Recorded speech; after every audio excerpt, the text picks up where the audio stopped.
And shoot. Hi, I'm the Moorlander and this is Moorlander EDC. I was watching a buddy yesterday, a YouTube buddy of course, do a top-down video on this flashlight, or one very similar to this. I thought, do you know what, it's been a while since I've done a top-down video, so I'll do a top-down video today. A few weeks back, the very good people from Manventure sent me the Nitecore Tiki. They knew that I was a huge fan of the RovyVon A5. So they asked me if I would like to do a review of this, test it out for a few weeks to see what it's like. So first off, a huge thank you to Manventure for sending this to me. Today we are going to look at the Nitecore Tiki.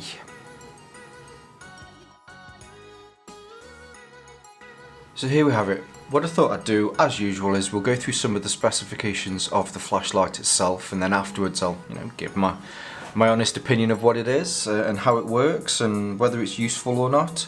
And then, considering I'm a huge fan of the RovyVon, I thought we'd have a look at the differences between the two and maybe some of these other small flashlights.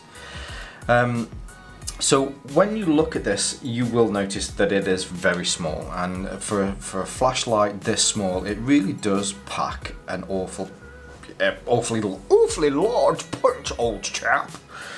They really are great. More people should carry smaller EDC pocketable flashlights like this. They really are worth their weight in gold, which, by the way, is only 12 grams. Which isn't a lot of gold, but maybe it should be worth. That's a terrible saying. That really is a terrible saying. But anyway, yeah, it's only 12 grams. When we look at measurements, it's 55 millimeters from the butt all the way up to the ends. Here, the head. The head is 14.7 millimeters across. So it really is very, very, very small. But when it comes to output, you'll find, as I mentioned, that it really is very powerful. So the use, or the way in which it's used, is mainly through, well, is completely through, sorry, I say mainly, there is only one button on here, and that's through this one button here at the front. And it works with a double click for on. I've spoken about the way in which the user interface for me really does make the torch or the flashlight. For me, I like a double click for on. It just seems more secure, it just seems easier to use. I know, well, holding your finger down on the button couldn't be any more easier, but I find with the double click for on that, I'm never really finding flashlights in my pocket that have accidentally turned on. So double click and it turns on. Hold it down, it turns off. Or if you need to, you can keep your finger down on it and it will instantly put it into turbo mode for you. So to go through the settings, or the lumen counts on here, double click, turns it on, and you've got the ultra low mode, or on a lot of flashlights like this, it's just moonlight mode, but they call it ultra low. Ultra low, you get 1 lumen. You can see it in the dark here. You get 1 lumen and it will run for roughly 40 hours. Click it again, it'll then bump up. It then goes up to the low mode, which is 15 lumens, which will run for 4 hours. Hit it again, you've got mild or medium or mid. And that is 60 lumens. 60 lumens is quite bright, especially when you're inside the house. If you're trying to find things and not disturb somebody, 60 lumens is great. That will run for 1 hour, 60 minutes. Click it again, you've then got your 300 lumens. 300 lumens will run for 30 minutes. There are some triple clicks on this. Oh, as mentioned before, once it's on, if you want to turn it off, once it's on, if you want to turn it off, you just hold your thumb down on the button here on the top as well. There are some triple clicks, so if I click it 1, 2, 3, then you have some extra LEDs here on the side. The first triple click puts on the UV light. Now the UV light is 22 lumens. Oh, sorry. It's, I'm not sure what the measurement is here. It's 500 NWs, Newton weights. That's terrible. But it's quite bright actually. So if you do need to check it against something, it shines really nice and bright. If you put it against pounds or notes, you can see the UV stuff on there. Click the light again. It then turns on to the just a simple LED, which is great. So if you're in the dark, you need to read something, you're camping with it, you know, you can find stuff to read, or just have it sat there whilst you're doing something. It's very useful. That's 22 lumens, and that'll run for about an hour and a half. Last but not least, if you click it again, you then have a strobe. The strobe works on the same light, which is 22 lumens, and that will run for roughly 20 hours, so that's quite a lot. That's one of the main differences that you get between these two. The strobe, or I don't know, I mean, you could say it's a strobe. It pulses, but it's more of a pulse rather than a strobe. Whereas on this one, oh, you know, that's a proper, oh, that's giving me a headache kind of strobe. And they are the main functions on here. So as we look around, the head is made from aluminium. On the inside, there is a CRI LED. Through the back here, the main body is made from composite, or resin, plastic. There's your little clicker button to turn it on. On the back here you have a loop. I always keep a little bit of lanyard on mine, mainly because it just makes it a lot easier to find it in your pocket. I don't have these on my keyring. That's not how I use these. I actually use these as an EDC light, similar to this. You know, I just keep it in my pocket. I need to use it, I take it out. Generally it's trying to find things in the dark. I put it in moonlight mode and, you know, hunt away. So yeah, I've taken it off for this, but usually, yes, I usually keep a little lanyard on the back because it's easy to find in the pocket.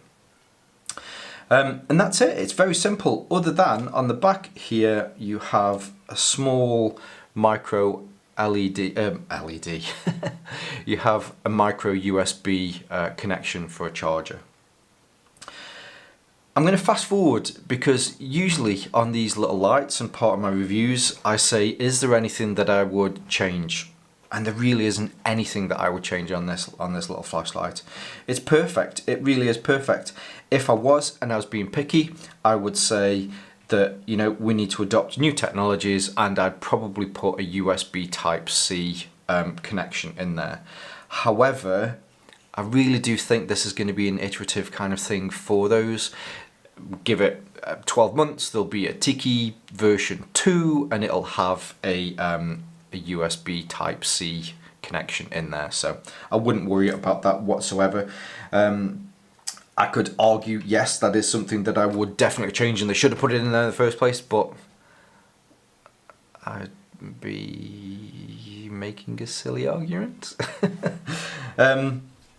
So yeah, these are very, very, very useful. I've in the 3 weeks that I've had this, I've grown to love this just as much as I have this. Now at this point, I'd like to point out that there is a subtle difference between the two. So this one, the composite body is just the transparent composite body, whereas the body on this one is the glow-in-the-dark composite body. You can get a glow-in-the-dark version of this. So although I'm comparing the two, I mean, I'm not comparing apples with apples. It's more like apples with a pear. They're very similar. But if I was comparing the two, then there is, as I say, there is this slight difference. Now as far as light is concerned, as I mentioned on this one, we've got 1 lumen, 15, 60 and then 300, whereas on the RovyVon The RovyVon, you have 3 settings. You've got low, which is 15 lumens, medium, which is 230 lumens, and high, which is 550 lumens. So if I put this one on, you can see that yes, the RovyVon is actually brighter. When you actually put the two together, there's not really that much of a difference, especially in the way that these are used. If you're out in a field, which I have been with the two of them, there really isn't that much difference in light. If you're in a super confined small space, you do notice that this one is slightly lighter. However, it's not that much of a difference.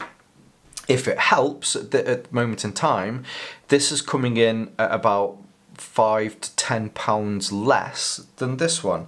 So if you can go down by 250 lumens from 550 max to 300 max and be happy that you're saving £5 to £10, then you should do that. It's completely up to you.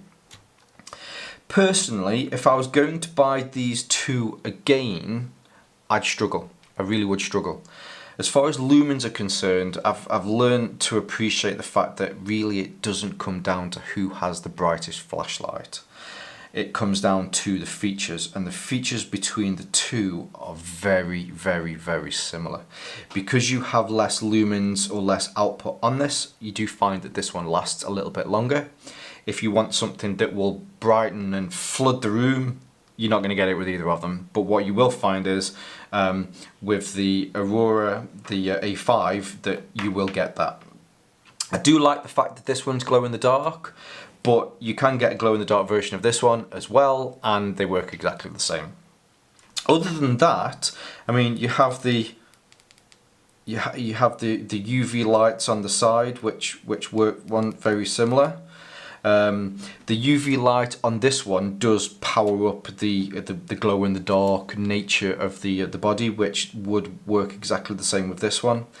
The interface swapping between the UV light and the just the normal light on this one is actually easier. With this one, you have to do a quadruple click to get the UV light and a triple click to get the side light. So it is actually a little bit easier swapping through the functions with the Nitecore than it is over the RovyVon. Again, just depends on the UI. If you're happy with that, then you know they're both great little lights. Then we have the Olight i3T. Oh, sorry, the i3E, which comes in at roughly the same size. It's probably a little bit longer actually. You're not going to appreciate this when I stand them up like this, but it's probably about a few millimeters longer. So, you know, it's another cracking flashlight. Then we have another Olight here. We have the i3T, which size-wise isn't that much of a difference, but when you put them down like this, there is quite a difference there. I haven't done a review on this yet. I need to do that one. Then you have, which almost looks more of the bigger brother to this one than it does to this one, but we've got the Aurora A28, which they really do look like they could be siblings. Very, very, very good flashlight. In fact, I nominated this the best EDC flashlight that there is out there. It's less of a keychain flashlight like this one is, which I think really is a subtle difference between the two. But there you have it. You know, it's the Tiki from Nitecore. I really do think if you're into EDC, you need one of these lights. Whether that's one of these or whether that's one of these. Actually, I'm going to take the Olight out of the equation at this stage, mainly because the Olight is just a very simple flashlight. You know, it turns on, it turns off. With these, you have multiple levels of luminosity. You have extra functions on here with the UV light and the side light. As mentioned, this one does have glow in the dark, but there is a glow in the dark version of this one. I I'll double down on it. If you're into EDC and you don't have one of these small keychain multifunction flashlights, you need to get one in your life. They really are that good. I think what Nitecore have done is they've crafted a very, very, very useful, I'll say it again, very useful, tiny pocketable EDC keychain flashlight, and I take my hat off to Nitecore. The fact that they've been able to make this, and you really don't break the bank with this. These come in around the £25 mark. I'll leave some links in the description below. Obviously, there is links to Nitecore and also to Manventure so that you can check these out. But yeah, I love it. I really do love it. If I was to, you know, this is hard. This is, you know, you've got 2 children. Which one's your favourite one? For me, at this point, it's still the RovyVon. But if I had this, if I'd have got this in glow in the dark, the Nitecore would have just pipped it to the lead. And that's probably down to the fact that with this one, I'm not really that bothered about the super frenzied strobe. I hardly use that. In fact, I never use that. And on this one, the interface being able to swap between the secondary lights is actually a little bit easier. They both feel very similar, you know, as far as the build quality is concerned. So in this state, this one just pips it to the finish. If this was glow in the dark, then this one would just pip it to the finish. 2 excellent flashlights. We're here today to look at the Tiki, but hopefully you'll get from this that it is a great flashlight, and yeah, very, very, very useful. I probably over-egged the yolk a little on that one. So as I say, look for links in the description down here. Look for my links. You can find me on Instagram at Moorlander_EDC. I'm also on Facebook as well, but I tend to be on Instagram a little bit more. And yeah, for now, stay safe, stay Moorlander, and stay EDC.